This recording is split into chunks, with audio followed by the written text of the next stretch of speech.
নমস্কাৰ মোৰ প্ৰিয় বন্ধু বান্ধৱীসকল, মানিয়া কুকিং এণ্ড ইটিং চেনেললৈ সকলোকে স্বাগতম জনাইছো। আৰু আজি লৈ আহিছো এটা নতুন ধৰণৰ ৰেচিপি, যাৰ নাম হৈছে কলমৌ শাক, মাটিকাদুৰি আৰু সৰু মাছৰ ভাজি। আৰু এই ভাজিখন একেবাৰে চিম্পুল বনাবলৈ আৰু খাবলৈও বহুত বেছি টেষ্টি। আৰু আহকচোন মই কেনেধৰণেনো বনাও, আপোনালোকে ভিডিঅ'টো শেষলৈকে চাব। আৰু তাৰ বাবে মই এইখিনি ধুনীয়াকৈ শাক লৈছো, চাওকচোন কিমান ধুনীয়া দেখিবলৈ। এয়া হৈছে কলমৌ শাক, একেবাৰে কুমলীয়া কলমৌ একেবাৰে কোমল কোমল। আৰু এয়া হৈছে মাটিকাদুৰি, এই দুই ভাগ মই মিলাই লৈছো। আৰু এইখিনি কলমৌখিনি বুঢ়াকেও ল'ব পাৰে আপোনালোকে, যিখিনি বুঢ়া কলমৌ থাকে অলপ শকত সেইবিলাকো ল'ব পাৰে। কিন্তু এতিয়া যিহেতু কলমৌ বৰকৈ পোৱা নাযায় আৰু একেবাৰে সৰু এইখিনি আৰু কুমলীয়া, তো বনায়ো ভাল লাগিব। আৰু এইখিনি মই এতিয়া ধুনীয়াকৈ কাটি ল'ম। আৰু এইখিনি মই এতিয়া এনেধৰণেৰে সৰুকৈ কাটি ল'ম।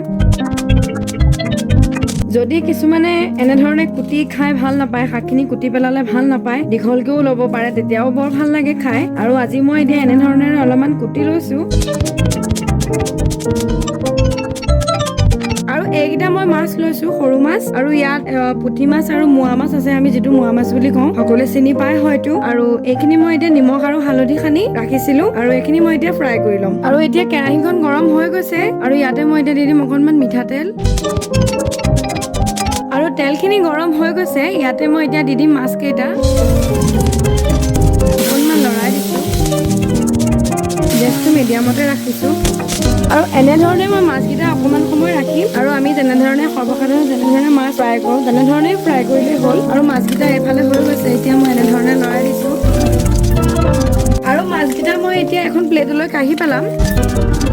বৰ একেবাৰে মুচমুচীয়া কৰি পেলোৱাগৈ নাই। আৰু সৰু মাছখিনি অকণমান কম ভাজি বনালে যিটো টেষ্ট আহে বা খাই যিটো ভাল লাগে, একেবাৰে মুচমুচীয়া কৰিলেও ইমান এটা টেষ্ট নাহে। আৰু ইয়াতে মই এতিয়া দি দিম কুটি লোৱা নহৰু।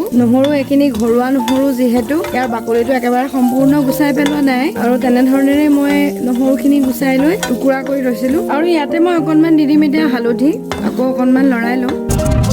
আৰু ইয়াতে দি দিম এতিয়া মই শাকখিনি। আৰু দি দিছো অকণমান নিমখ শাকখিনিৰ জোখেৰে, আৰু অকণমান লৰাই দিম।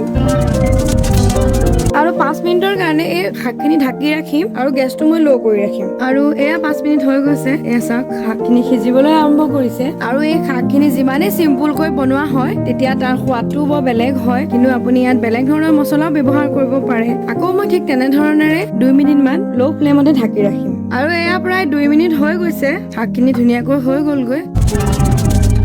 আৰু ইয়াতে মই দি দিম এতিয়া ফ্ৰাই কৰি থোৱা মাছকেইটা।